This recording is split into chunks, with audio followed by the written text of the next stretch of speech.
pagi anak-anak. Pagi, Selamat pagi, Bu. Bu. Baiklah, sebelum kita mulai pembelajaran kita, alangkah baiknya kita berdoa. Tolong salah satu di antara kalian pimpin doa. Oke, buat teman-teman semua, sebelum kita memulai pelajaran kita, alangkah baiknya kita berdoa menurut agama dan kepercayaan kita masing-masing. Berdoa dimulai.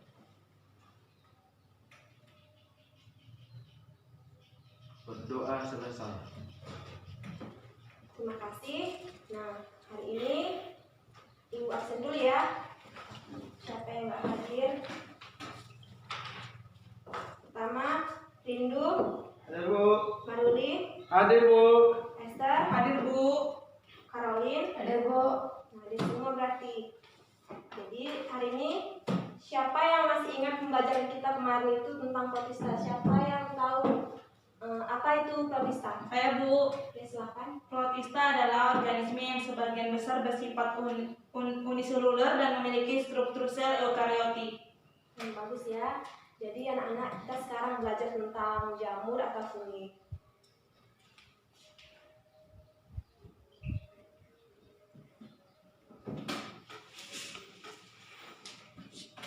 Jadi apa sih jamur itu? Nah, jamur adalah organisme eukariotik, berspora dan tidak berklorofil. Jadi jamur ini juga bereproduksi secara seksual dan aseksual. Nah, anak-anak di sini siapa yang tahu bagaimana ciri-ciri dari jamur? Hai, Bu.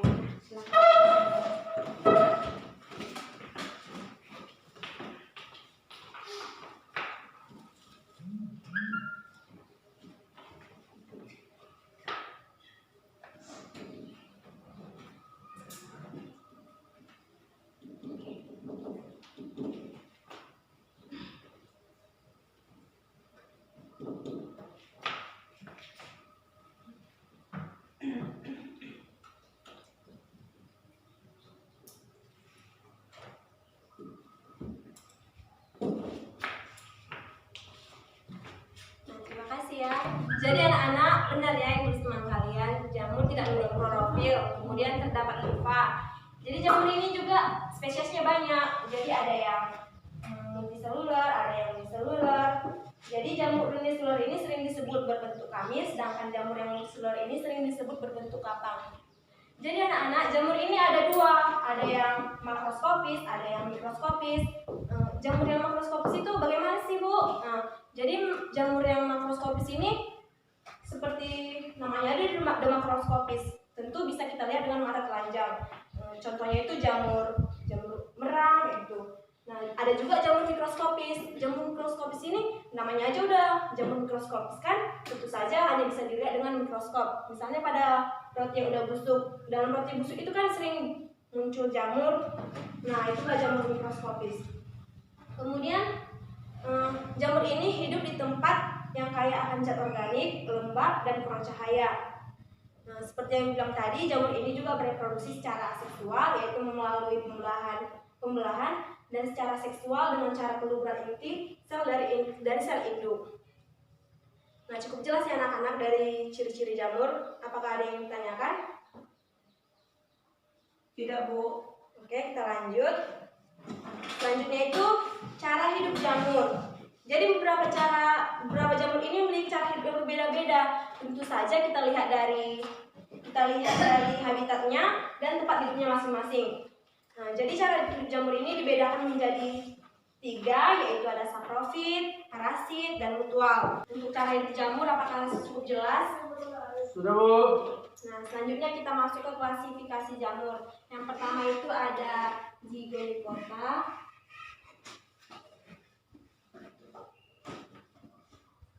Yang kedua ada Ascomycota. Yang ketiga ada Basidiomycota.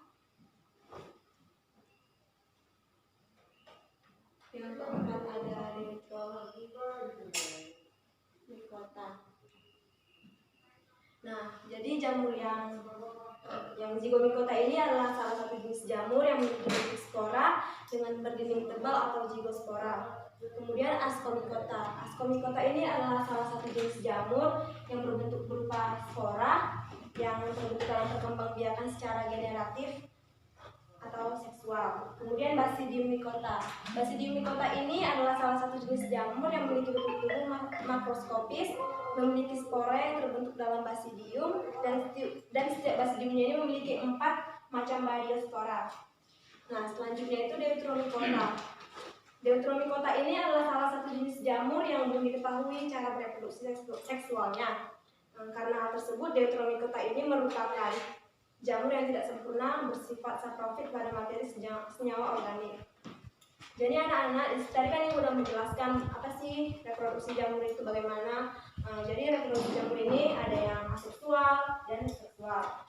Aseksual itu untuk jamur uniseluler akan bentuk kuncup atau tunas untuk menghasilkan keturunan. Sedangkan untuk jamur multiseluler ini akan dapat melakukan fragmentasi dan menghasilkan spora aseksual atau spora neospora atau konidiospora. Jadi kedua spora aseksual tersebut memiliki sifat haploid. Kemudian seksual, di mana reproduksi jamur secara seksual ini dimulai dengan penyatuan himfa atau singgami yang terdiri dari proses plasmogami dan kariogami. Dari proses tersebut akan menghasilkan spora seksual yaitu zigospora, apospora, dan basidiospora. Nah, jadi jamur ini juga nggak terlepas dari peranan dalam kehidupan kita. Jadi jamur ini ada yang bersifat menguntungkan, ada yang bersifat merugikan. Nah, jamur-jamur yang menguntungkan ini ada yang pertama itu Rhizopus stolonifer, yaitu digunakan untuk membuat tempe. Kemudian Aspergillus oryzae digunakan untuk menumbuhkan adonan, dan Neospora crassa digunakan untuk membuat oncom. Jadi peranan jamur yang merugikan itu ada Aspergillus fumigatus atau yang menyebabkan kanker pada paru-paru burung. Kemudian Candida albicans yaitu menyebabkan infeksi pada vagina. Kemudian Stalagomaidis yaitu parasit pada tanaman jagung dan tembakau. Nah, anak-anak, di sini apakah dari materi yang sudah Ibu sampaikan apakah ada yang ingin ditanyakan atau ada yang kurang jelas? Ayo. Apakah ada? Nah, oke, kalau tidak ada cukup jelas Ibu kira. Nah, selanjutnya Ibu akan membagikan LKPD, di mana LKPD ini akan sebelumnya kalian bentuk kelompok, kemudian Ibu akan membagikan LKPD ini, di mana kalian akan mengerjakannya dalam waktu 10 menit. Ya, untuk kelompok 1. Ini untuk kelompok 2. Anak-anak silakan dibaca dulu LKPD-nya, untuk langkah-langkah pengerjaannya juga dibaca. Apakah ada yang kurang jelas? Nanti kalau ditanyakan sama Ibu aja ya. Ibu.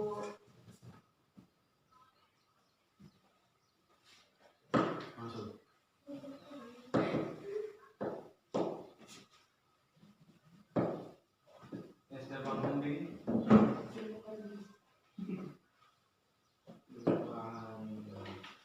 Oke. Apakah ada jelas untuk pertanyaannya? Udah komplit kali dengar sekali. Dari sekian dulu dari itu. Nilai baru. Itu juga. Aman. Baru kan nilai.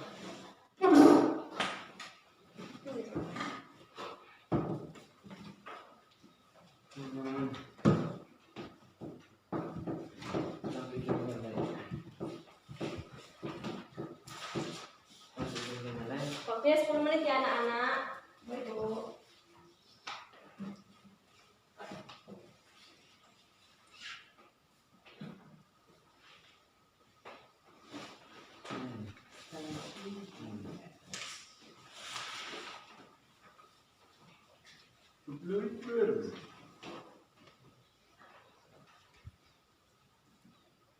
Jadi nanti kalau udah selesai kalian satu orang perwakilan bacakan hasil diskusinya ya.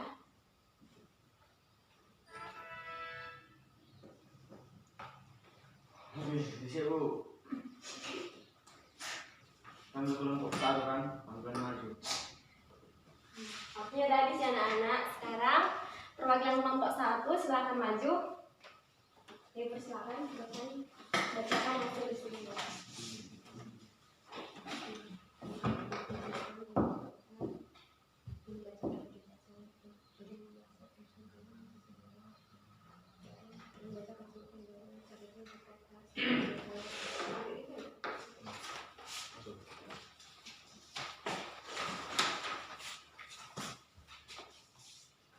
Ya, inilah hasil diskusi kami. Yang pertama, Zygomicota. Ciri-ciri jamurnya yang pertama yaitu jumlah sel penyusun tubuh terdiri dari multiseluler. Yang kedua, struktur hifa tidak berserat. Yang ketiga, tubuh buah tidak memiliki tubuh buah.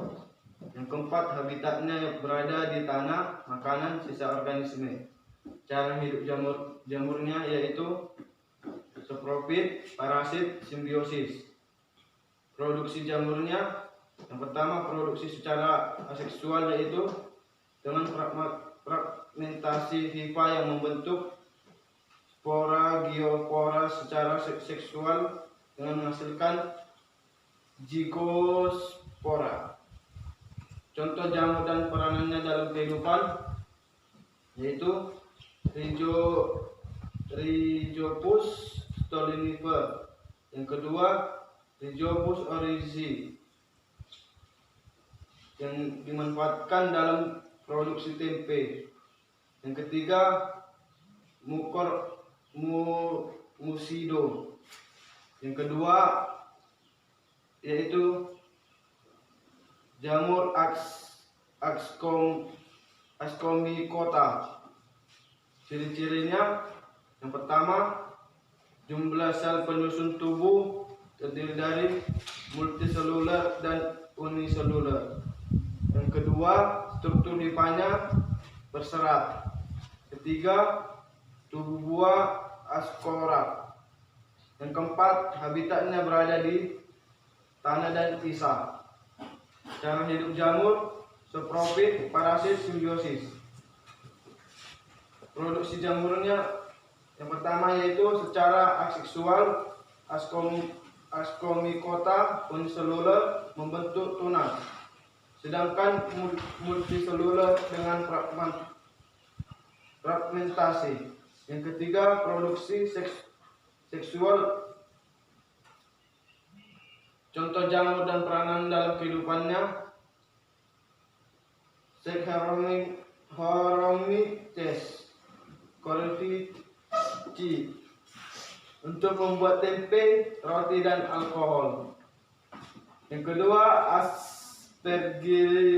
Aspergillus oryzae merombak parti dalam pembuatan minuman alkohol. Yang ketiga, Penicillium notatum.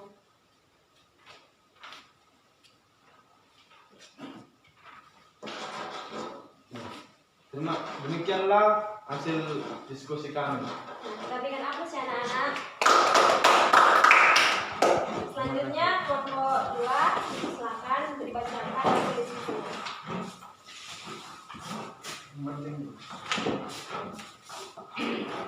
Baiklah, kami kelompok 2 kami akan membacakan hasil diskusi kami.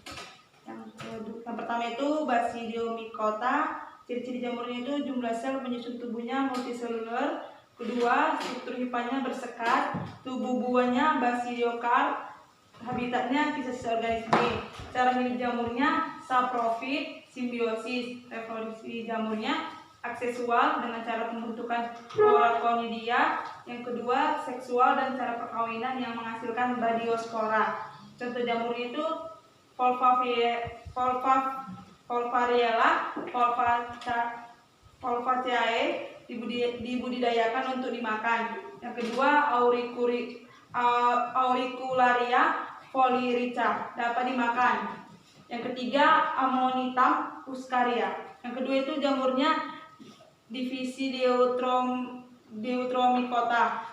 Ciri-ciri jamurnya jumlah sel penyusun tubuh multiseluler dan uniseluler. Yang kedua, struktur hifa bersekat. Tubuh buah tidak memiliki tubuh buah. Habitatnya sisa-sisa organisme. Cara hidup jamurnya saprofit, parasit. Reproduksi jamurnya aksesual dengan cara membentuk spora aksesual yang disebut conidia. Yang kedua itu reproduksi seksual belum diketahui. Contoh jamurnya Epidermophyton floccosum, penyebab penyakit pada kaki atlet. Yang kedua, Monilia Sitopilia untuk pembuatan oncom dari. Bagus ya anak-anak, kita berikan A+.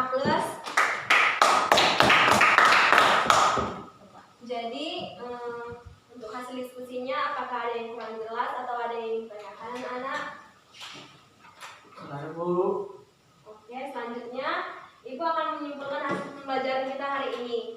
Jadi jamur itu merupakan organisme eukariotik, tidak berspora dan tidak memiliki klorofil. Jadi jamur ini berdasarkan ukuran tubuhnya ada yang makroskopis dan ada yang mikroskopis. Ciri-ciri jamur ini, jamur ada yang tersusun dari satu sel atau uniselular, namun ada pula yang tersusun dari banyak sel atau yang dikenal dengan multiselular. Nah, jamur ini tidak memiliki klorofil, memiliki hifa, yaitu terdapat pada jamur yang bersifat multiselular dengan bentuk yang memanjang, menyerupai benang-benang. Hidup di tempat yang kaya akan zat organik, lembab dan kurang cahaya. Reproduksi secara seksual melalui pembelahan dan secara seksual dengan cara peluburan inti sel dari kedua sel induk. Adapun cara hidup jamur yang pertama saprofit, parasit, dan simbiosis. Kemudian itu klasifikasi jamur terdiri dari zygomicota, ascomycota, dan basidiomycota dan deuteromycota. Jadi jamur ini juga kan ada yang menguntungkan, ada yang merugikan. Di mana yang menguntungkan yaitu Rhizopus stolonifer digunakan untuk membuat tempe, kemudian Aspergillus oryzae digunakan untuk memupuk adonan. Nah, yang merugikan itu ada jamur Aspergillus fumigatus yang menyebabkan kanker pada paru-paru burung, kemudian Candida albicans yaitu infeksi pada vagina, dan Ustilariomaidis yaitu parasit pada tanaman jagung dan tembaga. Nah, mungkin itu saja pembelajaran kita. Untuk tugas minggu depan kalian buka buku kalian halaman 150. Kalian kerjakan bagian A nomor 1 sampai 10. Jadi tugasnya ini kita bahas minggu depan. Jadi harus dikerjakan ya anak-anak. Nanti sebelum ibu masuk harus udah ada di meja ibu. Oke?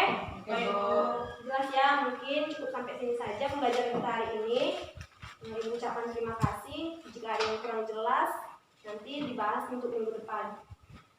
Cukup sekian, terima kasih. Selamat siang. Siang, Bu.